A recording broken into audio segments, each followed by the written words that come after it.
जल्दी कर.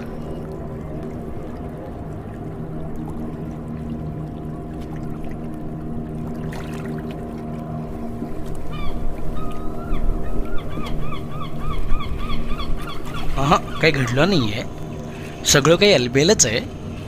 पण म्हटलं दैनंदिन जीवनातला एखादा प्रसंग विशिष्ट प्रकारचे साऊंड इफेक्ट्स लावून जर का दाखवले तर प्रेक्षकांच्या मनावर काय बरं परिणाम होईल हे पाहण्याचा हा एक छोटा